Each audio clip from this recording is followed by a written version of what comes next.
지난주 화요일 오후 주일 설교를 준비하고 있는데 전화 한 통이 저한테 왔습니다.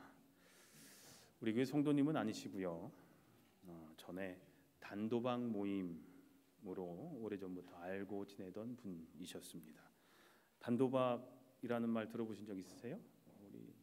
단도박, 도박을 끊을 단 써서 도박을 끊기를 원하시는 사람들의 모임이 이 단도박 모임입니다. 팬데믹 전까지 교회에서 매주 수요일 단도박 모임이 있었습니다. 아시는 분들은 아시고 모르시는 분들은 아마 요 근래에 팬데믹 이후에 오신 분들은 모르실 거고, 팬데믹 이전에 교회에 오셨던 분들은, 성도님이셨던 분들은 아마 잘 아실 겁니다. 아마 단도박 모임이 이쪽 지역에서는 거의 없는데 우리 교회에서만 그 모임이 있었습니다. 그래서 우리 교회에서 단도박 세미나도 몇 차례 진행도 했었습니다. 이쪽에 지역에 도박장 많잖아요. 카지노 많잖아요. 그 카지노 때문에 알게 모르게 고통당하는 가족들이, 우리 이민자들이 많습니다. 그래서 그것 때문에 세미나도 진행을 했었는데, 혹시 여러분들 주변에 도박 중독 때문에 도움이 필요한 분들이 계시면은 주위에 계시면 말씀해 주십시오. 도울 방법을 알려드리도록 하겠습니다. 그 단도박 모임이 교회에서 매주 수요일 있었는데 팬데믹 이후에 모이지 못하다가 아직도 여러 사정으로 모이지 못하고 있습니다. 근데 저에게 지난 화요일날 전화 주신 이분은 6년 전에 처음 만났을 때 도박 중독으로 인해서 정말 삶의 모든 것이 망가진 상태였고 심각한 상황이셨던 분이셨습니다. 재정적으로, 도박하면 재정적으로만 힘드실 것 같죠? 아닙니다. 재정만 문제가 아니라 가정도 깨지게 됩니다. 도박을 하면 또 술을 드시게 되고, 술을 드시게 되면 가정폭력으로까지 이어지게 되기 때문에 가정도 깨지고, 또 삶과 또 사람들과의 관계도 또 여러 가지로 깨어져 있었던, 아주 모든 것이 망가져 있었던 심각한 상황이셨습니다. 하지만 그런 중에도 꾸준히 모임에 나오셨고, 본인의 경험을 통해서 다른 도박 중독자이신 분들에게 조언도 해주시고 용기도 북돋아 주셨던 분이셨습니다. 팬데믹으로 인해서 모임을 더 진행 못할 때에도 가끔 전화로 연락 주시고, 또 주차장에서 만나기도 하면서 도박 안 하고 있노라고 그렇게 보고도 해 주셨던 분이셨습니다. 그러다가 이분과 오랫동안 연락을 저도 못하고 이분도 저에게 연락을 하지 않는 그런 시간이 있다가 지난 화요일날 갑자기 연락이 온 겁니다.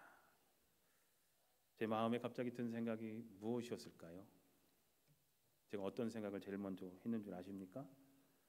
목사님, 그동안 연락이 없었던 것은 제가 다시 도박에 빠져서 그랬습니다.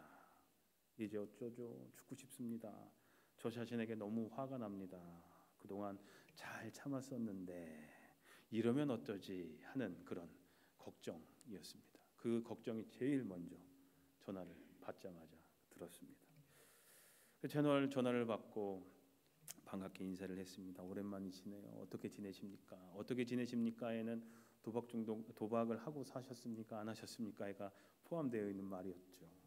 그러자 그분이 말씀하셨습니다. 목사님, 제가 도박을 안 한 지 얼마 전에 6주년이 됐습니다. 감사해서 전화했습니다. 순대국밥 하나 사갖고 언젠가 한번 가겠습니다. 이렇게 연락이 왔습니다. 여러분들은 제가 그 전화 받고 얼마나 감사하고 기뻤는지 아마 모르실 겁니다. 순댓국 때문에 기쁜 것이 아니라 끊기 힘들다는 도박 중독에서 벗어난 깨어진 삶을 다시 하나씩 차근차근 회복해 나가는 모습이 감사했습니다.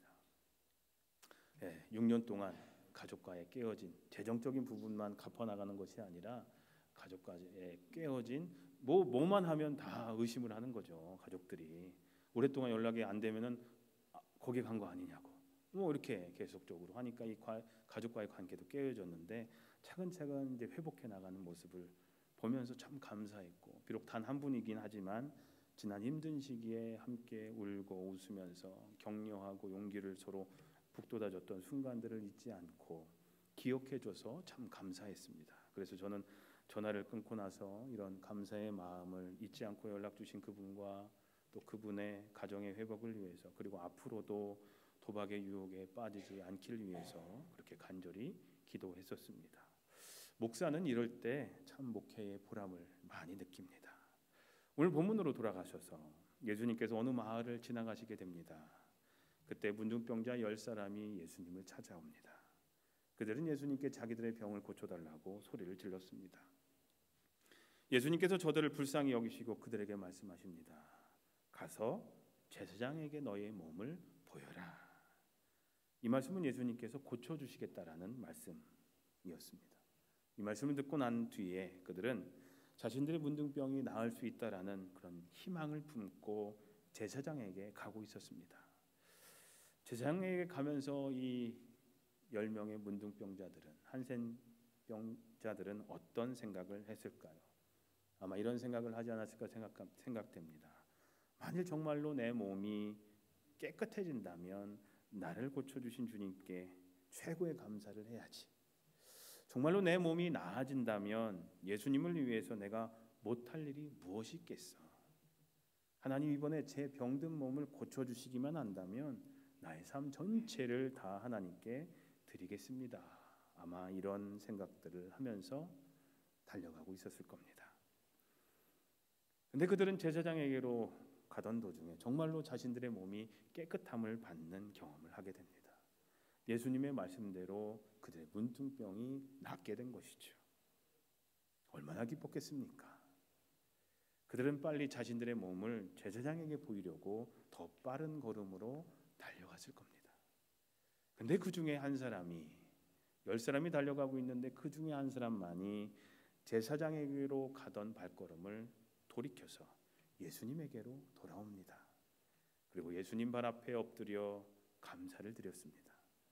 그리고 그는 사마리아 사람이었다라고 성경은 기록하고 있습니다. 예수님이 그에게 물으십니다. 10사람이 모두 깨끗함을 받지 않았느냐? 근데 9은 어디 갔느냐? 하나님께 영광 돌리러 되돌아온 사람은 이 이방인 한 사람밖에 없느냐? 그리고는 그에게 말씀하십니다. 일어나서 가거라.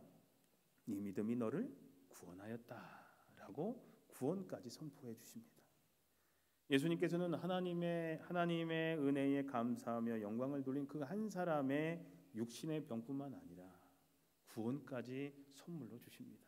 영혼의 병도 고쳐 주십니다. 오늘 본문은 감사하는 사람에게 주님은 더 큰 감사의 조건을 주신다는 것을 보여주는 대표적인 성경의 장면입니다. 본문에 구체적으로 기록되어 있지는 않지만 하나님의 은혜에 감사할 줄 몰랐던 나머지 9명은 비록 그들의 육신의 병은 고침을 받았을지는 몰라도 영혼의 구원은 받지 못했음을 암시해주고 있다고도 볼 수가 있습니다. 물론 예수님께 감사드리러 오지 않았던 9명의 고침받은 문둥병자들도 예수님께 감사한 마음이 전혀 없었던 것은 아니었을 겁니다. 근데 왜 그들은 예수님께 감사를 표현하지 못했을까요? 첫 번째 이유는 그들은 평소에 감사하는 마음이 무디어져 있었기 때문이었을 겁니다. 그래서 예수님께서 그들에게 베푸신 은혜를 너무나 당연한 것으로 여겼던 거죠. 예수님은 늘 병자들을 고쳐주시는 분이시고 항상 남들에게 은혜를 베풀어 주시는 분이시고 병자를 고칠 수 있는 능력이 있는 분이 불쌍한 병자에게 자비를 베푸는 것은 그분의 당연한 일이다라고 생각했을지도 모릅니다. 전에 이런 글을 읽은 적이 있습니다. 어떤 분이 원래 고아셨는데 많은 분들의 도움으로 잘 성장했다라는 겁니다. 그리고 어느 정도 자리를 잡고 난 후에 그분은 자기처럼 힘든 고아들을 온 힘을 다해서 도우려고 애썼다는 겁니다. 그래서 어느 고아 학생을 오랫동안 도와왔다는 거죠. 혼자 돕기 힘드니까 여러 지인의 도움을 받아서 한 달에 몇십만 원씩 도왔는데 그만 사정이 생겨서 몇 달 동안 돕지 못하는 일이 일어났다는 겁니다. 그분은 그 고아 학생에게 상황을 설명하고 미안하다라고 하면서 양해를 구했다고 합니다. 그리고 정말 어렵게 몇 달 만에 한 달치 후원금을 모아서 보내게 됐는데 그 고아 학생이 한 말이 이분에게 큰 상처가 됐다라는 겁니다. 뭐라고 얘기했냐면 나머지 돈은 언제 주실 건데요? 저도 쓸 일이 많거든요. 이렇게 얘기했다는 겁니다. 우리도 하나님께 대해서 그런 생각을 할 때가 많이 있습니다. 마치 자녀들이 부모님의 사랑을 생각할 때에 당연한 것이라고, 우리 엄마 아빠는 이렇게 나에게 해줘야 되는 것이 당연한 것이라고 생각하는 것과 똑같습니다. 매일매일 우리에게 새로운 하루가 주어지는 것을 당연하게 여길 때가 많이 있습니다. 여러분들 오늘 아침에 일어나셔서 감사한 분들 얼마나 계세요? 다 그냥 원래대로 아침에 일어난 거니까 감사함 없이 당연한 것으로 아마 여기셨을 겁니다. 우리가 볼 수 있고 들을 수 있고 말할 수 있고 걷고 뛸 수 있는 것을 당연하게 생각하면서 감사를 잊고 살 때가 우리는 너무나 많습니다. 왜냐하면요, 이 모든 것들은 나에게만 특별하게 하나님이 주신 것이 아니라 다른 많은 사람들도 이미 누리고 있는 것으로 생각하고 있기 때문입니다. 그러니까 다른 사람도 다 저렇게 사니까 내가 이렇게 사는 것 당연한 거야 라고 우리는 그렇게 생각을 한다는 거죠. 예를 들어서 자녀들이 건강하게 자라주는 것에 대해서 고마움을 느끼지 못하는 부모들이 많이 있습니다. 여러분들 중에 지금 잘 자라고 있는 자녀들도 있을 것이고 또 이미 잘 장성한 자녀들도 있을 겁니다. 근데 자녀들이 건강하게 자라는 것에 대해서 그렇게 감사하지 못하는 분들이 많습니다. 뭐 좋은 직장, 좋은 학교, 좋은 연봉 받으면 감사하지만 건강하게 자라는 것에 대해서는 별로 감사하지 못해요. 왜냐하면 건강하게 자라주는 자녀가 내 자녀만이 아니다라는 생각이 무의식 중에 있기 때문에 그래요. 저 집 아이도 잘 자라고 있으니까 내 아이 잘 자라는 거 당연한 거야라고 생각하기 쉽기 때문에 그렇습니다. 다른 자녀들도 다 건강한 줄 알아요. 근데 그렇습니까? 아니거든요. 아닌 가정들도 많거든요. 근데 우리는 당연하다시피 생각을 하는데 문제가 있다라는 겁니다. 그리고 하나님은 본래 사랑과 자비가 풍성하신 분이시니 그분이 우리에게 사랑과 자비를 베풀어 주시는 것은 당연한 그분의 성품이라고 여기면서 하나님께 특별한 감사를 드리지 못하는 것이 우리들의 모습일 수도 있다라는 겁니다. 근데 우리는 우리가 누리고 있는 모든 복과 은혜가 당연한 것이 아님을 깨달아야 한다라는 겁니다. 예수님께서는 10명의 문둥병자를 단체로 고쳐주신 것이 절대로 아닙니다. 그 10명을 싸잡아서 탁 다 고쳐주신 것이 아니라 예수님께서는 문둥병자 한 사람 한 사람을 귀히 보시고 또 그 사람들이 각자가 가지고 있는 사정을 다 아시고 불쌍히 여기셨고 바로 저들 각자에게 특별한 은혜를 베풀어 주신 것이었습니다. 그러므로 우리는 나에게 내려주신 하나님의 은혜가 특별함을 깨닫고 날마다 순간마다 하나님께 감사와 영광을 돌리며 살아야 하는 것입니다. 10사람 중에 오직 한 사람만 감사를 표현했고 나머지 9명은 감사할 줄 몰랐다라는 오늘 본문의 이야기, 비율로 따지면 9대1입니다. 근데 이것은 바로 우리 인간들의 마음의 상태를 나타내주는 것이다 라는 생각도 하게 됩니다. 다시 말해서 우리들의 마음은 90% 정도가 감사에 무디어져 있고 단지 10% 정도만 감사에 대해서 우리의 마음이 열려 있다라는 거죠. 고침을 받은 10명의 문둥병자들 모두가 예수님께 감사를 드려야 했듯이 우리는 우리들의 삶의 모든 것들로 인해서 하나님께 감사해야 합니다. 우리의 삶의 전체가 하나님의 은혜이기 때문입니다. 숨을 쉴 때마다 하나님께 감사해야 되고 내 맥박이 뛸 때마다 하나님께 감사해야 됩니다. 그런데 우리 삶의 대부분은 감사에 대해서 무감각해져 있습니다. 내가 누리고 있는 모든 것들이 내 건강과 내가 숨쉬고 있고 내가 이렇게 살아가고 이 교회에 나올 수 있는 예배할 수 있는 그 모든 것들이 은혜임에도 불구하고 하나님께 감사하지 못하면서 무감각해져서 살아가는 것이 우리들의 모습입니다. 우리는 아주 가끔 하나님께 감사하다라는 생각을 하곤 합니다. 특별한 일이 일어날 때, 평범한 삶을 살 때는 그런 것을 생각하지 못하다가 어떤 특별한 일이 일어날 때 그때 하나님께 감사하다라고 우리는 생각을 합니다. 겨우 10% 정도. 아마 그 정도도 되지 않는 마음을 하나님께 감사의 마음으로 드리며 살고 있지는 않으십니까? 매일매일 순간마다 하나님께 감사드리며 살아야 함에도 불구하고 우리는 평상시에 하나님의 은혜를 잊고 살아갈 때가 너무나 많다라는 겁니다. 마땅히 감사해야 할 것들에 대하여 감사함을 느끼지 못하는 마음은 굳어진 마음입니다. 그러한 마음에는 기쁨이 없습니다. 그런 마음의 토양에는 행복의 나무가 절대로 자라지 않는 법입니다.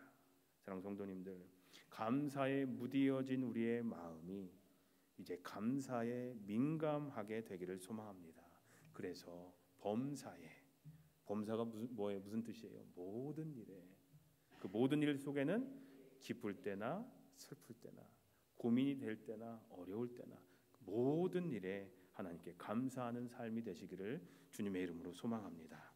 두 번째로 9명의 병자들이 고침을 받고도 감사하지 못했던 이유는 그들이 처음에 가졌던 간절한 마음을 나중에 잊어버렸기 때문입니다. 그들은 예수님께 자신들의 병을 고쳐달라고 간절한 마음으로 외쳤습니다. 아마도 그 당시 그들의 마음은 앞에서도 말했듯이 만일 예수님께서 자기들의 병을 고쳐주시기만 한다면 예수님께 감사하는 것은 두말할 것도 없고 예수님을 위해서 무엇이든지 해드릴 것으로 생각했을 겁니다. 우리도 이렇게 기도할 때가 많죠. 하나님 이것만 해결해 주시면, 하나님 이 병만 고쳐주시면, 하나님 이 문제만 해결해 주시면 제가 주님을 위해서 뭐든지 하겠습니다. 주님을 위해서 내 온 삶을 다 바치겠습니다. 그렇게 우리도 생각을 합니다. 이 10명의 9명의 사람들이 맨 처음 가졌던 마음은 거짓이 아니었을 겁니다.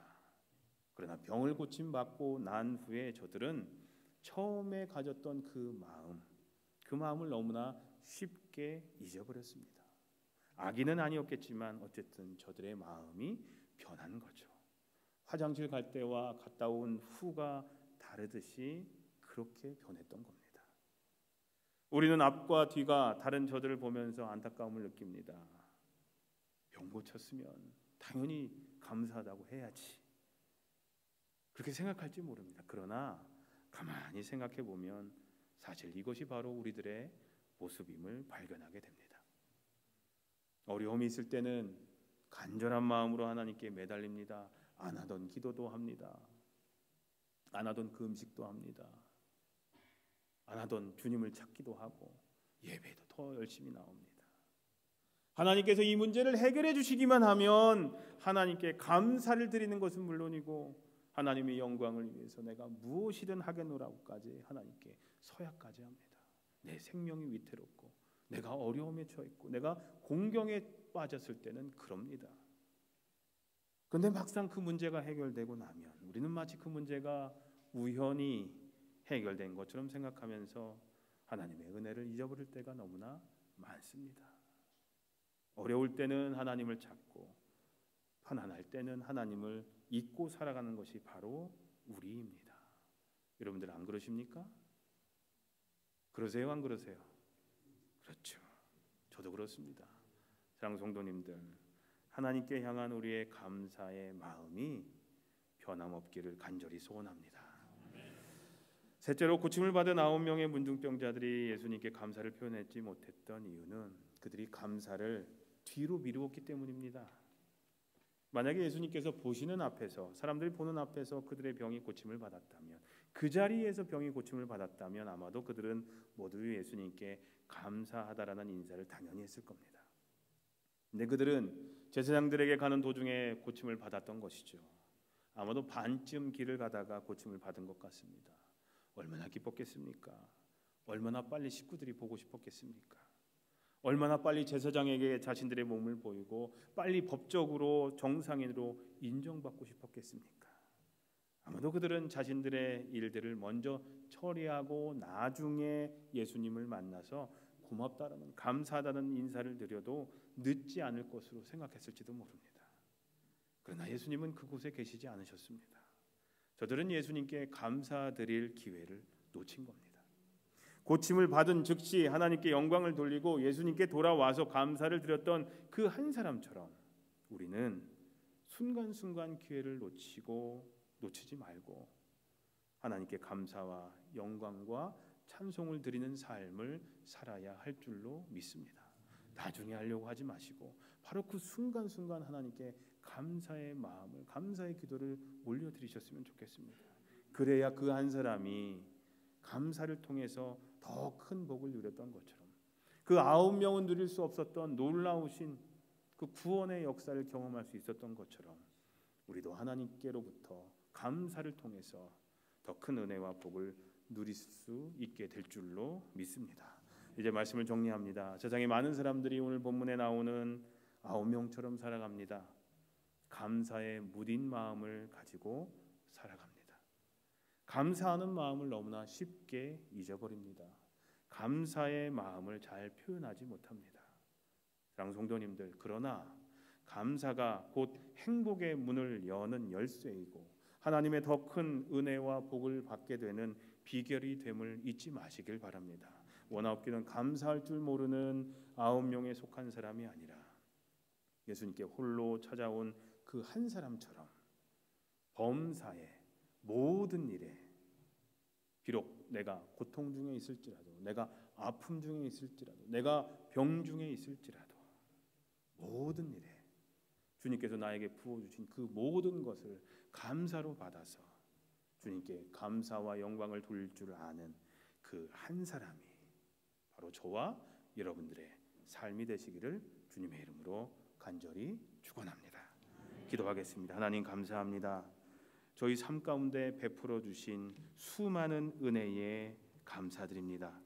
구원해 주신 것도, 살아 숨쉬고 있는 것도, 지금 주님을 예배할 수 있는 것도 모두 다 감사드립니다.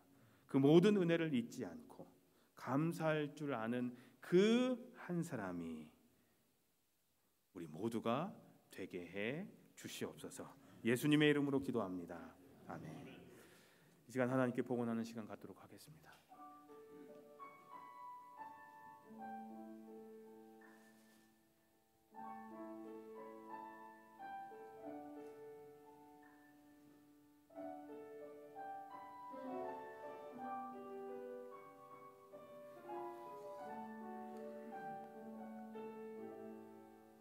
기도하겠습니다. 사랑의 주님, 귀한 주일을 저희에게 허락하셔서 온 교우들이 함께 기뻐하며 찬양하며 예배하게 하시니 감사드립니다. 저희들의 삶이 항상 주님께 감사를 표현하는 삶이 되게 해